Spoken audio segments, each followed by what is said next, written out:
Mesdames et Messieurs, il me revient l'honneur de vous présenter le rapport préparé par la délégation du Burkina Faso à l'occasion de cette deuxième session. Je ferai l'économie de l'énoncé du plan de ce rapport pour aborder directement les points standards à documenter conformément au plan type. Mais avant de poursuivre, je voudrais, avec votre permission, transmettre un message de son Excellence M. Alassane Bala Sakandé, président de l'Assemblée nationale du Burkina Faso, président nouvellement élu de l'Union parlementaire africaine. Il me charge de réitérer toute sa gratitude et ses sincères remerciements à tous les parlements de notre communauté, dont les délégations ont adhéré au consensus général qu'il a porté à la tête de l'UPA le 9 novembre dernier, ici même à Abuja. Comptant sur la contribution de toutes et de tous, il me charge de vous dire sa disponibilité à faire sien les conseils et suggestions que vous viendrez à lui faire. Cela dit, et pour revenir à notre rapport, j'aborderai bien entendu d'abord la situation politique. Longtemps marquée par une relative accalmie, l'actualité politique au Burkina Faso a connu de légers mouvements à travers une crise au sein de la Commission nationale indépendante CENI. Toutes les parties concernées sont en concertation afin de trouver une issue, d'autant plus que le calendrier des consultations électorales est de plus en plus proche. Référendum sur la Constitution, élections législatives et présidentielles. Situation sécuritaire. Comme cela a été relayé à travers plusieurs presses, la situation sécuritaire au Burkina Faso n'a pas encore connu d'amélioration, malgré plusieurs interventions ciblées des forces de défense et de sécurité, révélant toute la complexité de la problématique sécuritaire dans le pays. Les attaques se sont multipliées, se sont étendues à d'autres régions, et plus de 400 écoles ont été fermées. Face à cette situation alarmante, l'Assemblée nationale a convoqué une session spéciale en septembre dernier autour des questions sécuritaires. À l'issue des auditions et des débats tenus à huis clos, l'Assemblée nationale a formulé les recommandations suivantes à l'endroit de l'exécutif. 1. Accélérer la relecture de la loi sur la politique nationale de défense et les réformes de l'armée. 2. Adopter un plan d'urgence de soutien aux armées prenant en compte les motivations, les renseignements et un recrutement exceptionnel massif et rapide d'un contingent en 2018. 3. Accélérer l'application de la loi 062/2015 CNT portant statut de pupille de la nation afin de rendre plus efficaces les mécanismes de prise en charge des victimes et leurs familles. 4. Appliquer les dispositions de la loi de programmation militaire et en assurer le respect par la mise en œuvre effective de la programmation budgétaire annuelle. 5. Renforcer le dispositif de défense et de sécurité le long des frontières. 6. Reproduire la formation militaire dans le service national pour le développement. 7. Mettre en place un organe autonome doté d'une personnalité morale et d'une autonomie financière pour gérer le plan d'urgence pour le Sahel, pour une meilleure coordination des actions. Cet organe aura un siège au Sahel. En outre, étendre le plan d'urgence aux différentes zones touchées. 8. Opérationnaliser l'Office national de sécurisation des sites miniers. 9. Mobiliser des ressources exceptionnelles pour le financement des mesures d'urgence à travers, entre autres, un élargissement de l'assiette fiscale. Un appel à souscription populaire pour soutenir l'effort de lutte contre le terrorisme et l'insécurité a par ailleurs été lancé. Une initiation des travaux d'intérêt commun pour clôturer les brigades de gendarmerie et les commissariats de police également. 10. Relire la loi 032/2003 du 31 juillet 2003 sur la police de proximité afin d'encadrer les initiatives locales de sécurité, notamment les Korolego, les Dozo et les Rouga. 11. Mettre à contribution les autorités coutumières et religieuses dans la lutte contre les prêches radicaux et l'extrémisme violent. 12. Relire le décret portant évacuation sanitaire des malades afin d'instaurer un régime dérogatoire à la procédure classique en ce qui concerne les FDS blessés sur le théâtre des opérations. 13. Mettre en place des mécanismes de protection des fonctionnaires et des élus locaux dans les zones touchées. 14. L'Assemblée nationale prendra des mesures nécessaires pour le suivi de la mise en œuvre des recommandations ci-dessus. En plus de ces mesures attendues, les députés sont engagés à céder chacun 1 million de francs CFA de leur émolument pour aider les forces de défense et de sécurité dans leur lutte contre le terrorisme. À cette initiative s'ajoutent plusieurs actions au niveau international auxquelles une délégation de haut niveau, président et parlementaire de l'Assemblée nationale, a participé. Il s'agit de l'adoption de la déclaration de New York sur le G5 Sahel, adoptée en marge de la 73e Assemblée générale des Nations unies. De l'adoption d'une motion de soutien au G5 Sahel par l'Union parlementaire africaine. Situation des droits de l'homme. Je voudrais en introduction porter à votre connaissance que le Burkina Faso vient d'être élu au Conseil des droits de l'homme au cours de la 73e Assemblée générale des Nations unies le 12 octobre 2018 au titre du groupe des États d'Afrique qui compte 13 membres statutaires. Dans le cadre de la promotion des droits humains et civiques, l'État a adopté 32 textes législatifs relatifs aux droits humains. Ces textes constituent la base légale des actions visant à assurer une meilleure protection des droits catégoriels, à réprimer les violations des droits juridiques, à réprimer les violations des droits humains et à garantir l'indépendance de la justice. Ce cadre juridique a été renforcé avec la ratification de 8 instruments internationaux relatifs aux droits humains au cours de la période concernée. Je ferai donc ici la synthèse sur l'état de mise en œuvre des textes communautaires, état de ratification des textes communautaires. Pas de changement depuis la dernière session. Sur un total de 54 protocoles et conventions de la CEDEAO signés par le Burkina Faso, seuls 2 n'ont pas encore été ratifiés. Il s'agit du protocole AP 1-0106 relatif à la création de l'Office de renseignement et d'investigation en matière criminelle. Du protocole additionnel ASP 0105 portant amendement du préambule des articles 1er, 2, 9, 22 et 30 du protocole AP1 791 relatif à la Cour de justice de la communauté ainsi que de l'article 4, paragraphe 1 de la version anglaise du dit protocole. Les démarches sont en cours en vue d'épuiser les procédures relatives à ces 2 instruments restants. Situation aux mesures spécifiques relatives à la libre circulation des personnes et des biens. Conformément à ses engagements communautaires, le Burkina Faso s'est inscrit dans une dynamique permanente de promotion de l'intégration régionale. L'État œuvre à rendre effective la libre circulation des personnes et des biens conformément à l'esprit des textes qui la régissent. C'est à ce titre que le gouvernement a organisé plusieurs activités de sensibilisation à l'image de celles organisées au profit des corps de contrôle de l'aéroport international de Ouagadougou, tenu le 26 janvier 2018. La création d'un ministère en charge de l'intégration africaine et des Burkinabés de l'extérieur est également une des déclinaisons de la volonté de l'État à créer de manière pérenne les conditions pour la libre circulation des personnes et des biens. B.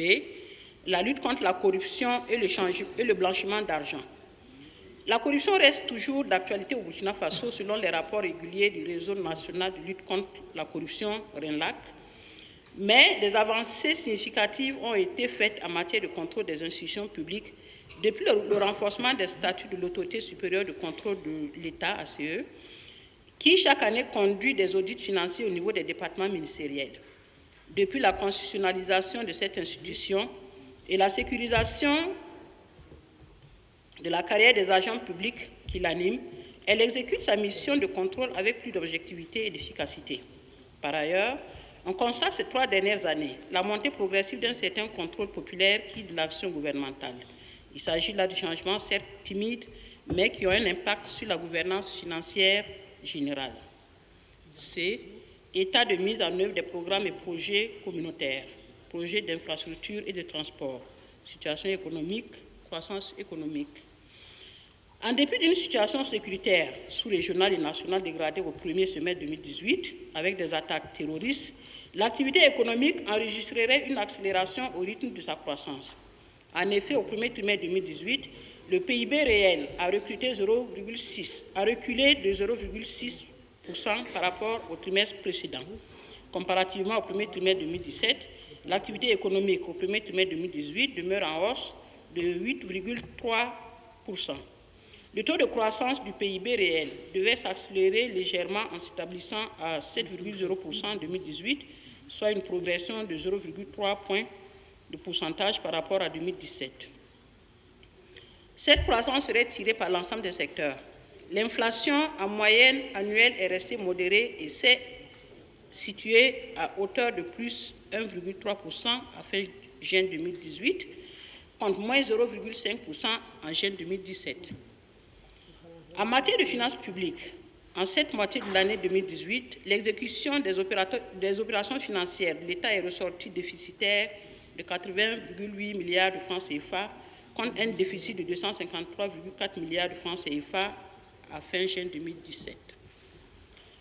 En matière de mobilisation des ressources, les recettes totales et dons se sont situées à 800,3 milliards de francs CFA à fin juin 2018, en progression de 11,3% par rapport au premier semestre de l'année 2017. Cette évolution résulte principalement de l'accroissement des recettes propres, plus 9,4%, et des dons, plus 34,7%. Pour les dépenses totales et prêts nets, ils se sont situés à 881,2 milliards de francs CFA au premier semestre 2018, en baisse de 9,4% comparativement au même semestre de l'année 2017, en liaison avec la baisse des dépenses d'investissement financier sur ressources propres, moins 52,2%. Quant à l'encours provisoire de la dette publique, il s'est établi à 2 940,8 milliards de francs CFA à fin juin 2018, un accroissement de 7,5% par rapport à fin décembre 2017. Au titre de la convergence macroéconomique, au premier trimestre 2018, il est enregistré une amélioration du solde global base engagement des finances publiques par rapport au premier semestre de l'année 2017. Lutte contre la pauvreté. Dans le domaine du développement de l'artisanat, 6 049 artisans ont été formés, 22 projets ont été financés pour un volume de crédit de plus de 89 millions de francs CFA et 185 unités de production au profit des jeunes et des femmes ont été équipées. Dans le cadre du développement des PME-PMI qui exercent dans l'industrie de transformation, des accords de crédit ont été signés au profit de projets financés à hauteur de 45,5 millions de francs CFA en 2017. Dans le domaine de l'environnement, des affaires et de la promotion du secteur privé, un décret portant révision du dispositif institutionnel de suivi du climat des affaires a été adopté en 2017. En termes de résultats, le nombre d'entreprises nouvellement créées a progressé de 8,2% par rapport à l'année 2016, passant de 12 619 en 2017 contre 11 661 en 2016. Lutte contre le chômage des jeunes. Dans le cadre du programme Emploi Jeunes pour l'éducation nationale, 2239 jeunes diplômés ont été recrutés au profit du poste primaire et de l'enseignement et la formation technique et professionnelle. En termes de création d'emplois, des mines industrielles ont employé au total 8 719 personnes en permanence en 2017, dont 8 150 nationaux, soit 93,5% des emplois. Elles ont également généré environ 26 000 emplois indirects. En matière de formation d'insertion professionnelle, l'État burkinabé a investi 3,9 milliards en faveur des jeunes. En définitive, plus de 35 000 emplois ont été créés grâce aux projets et programmes et aux fonds de financement. Par ailleurs, l'État a transféré environ 50 millions de francs CFA aux communes pour la réalisation d'activités de jeunes. État de mise en œuvre des critères de convergence macroéconomique.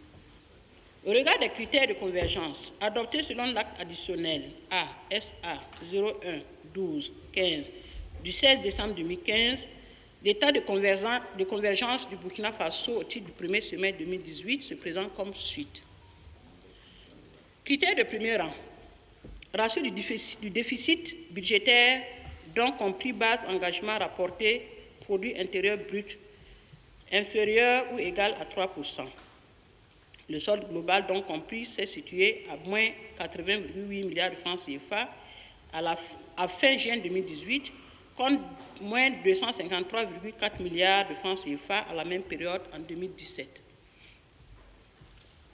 Taux d'inflation en moyenne annuelle inférieur ou égal à 10%. Ce critère s'est situé à 1,3% à fin juin 2018, contre moins 0,5% enregistré en juin 2017, en conformité avec la norme communautaire de 10% au maximum. Financement du déficit budgétaire par la Banque centrale. Le Burkina Faso n'a pas eu recours à un financement du déficit budgétaire par la Banque centrale. Critère de second rang.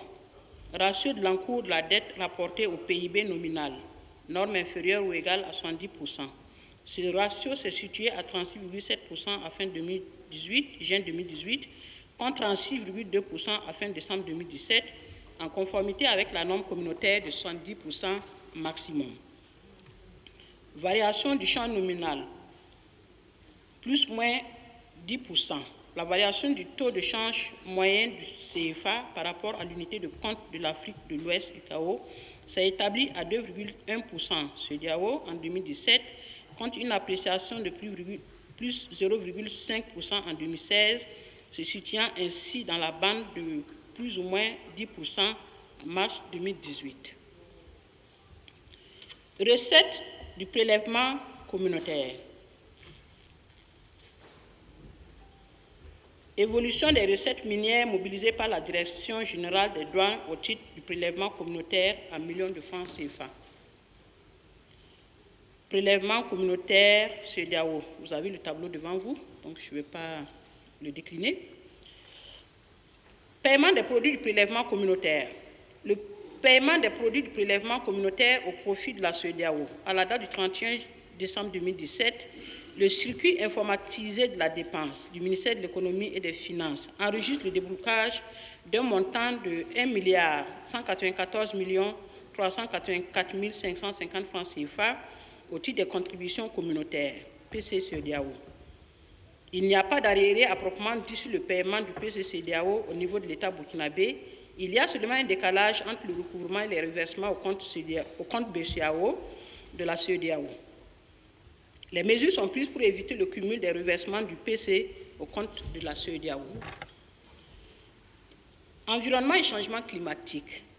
Une des actions majeures lancées par l'État burkinabé en matière de changement climatique est le projet Éco-Village qui cible à terme 2000 villages. Ce projet, piloté par le ministère de l'Environnement et de l'Économie verte et du changement climatique, comprend 5 composantes. Accès durable aux énergies renouvelables et préservation de l'environnement, renforcement de la bonne gouvernance locale, amélioration de la sécurité alimentaire et nutritionnelle durable, promotion de l'entrepreneuriat local et amélioration de l'accès au financement.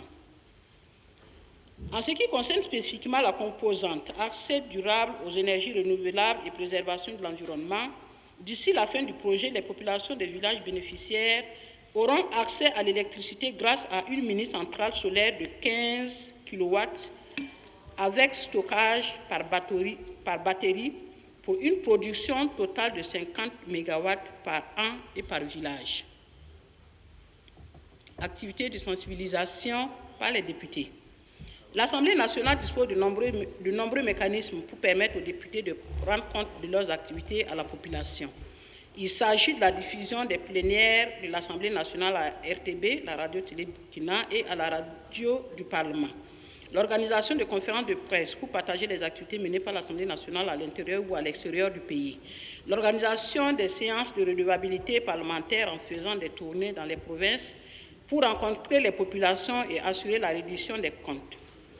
Il faut signaler que dans notre précédent rapport, nous avons fait cas des activités menées par notre délégation au compte du Parlement de la CEDEAO. Je vous remercie. Thank you. Obrigado.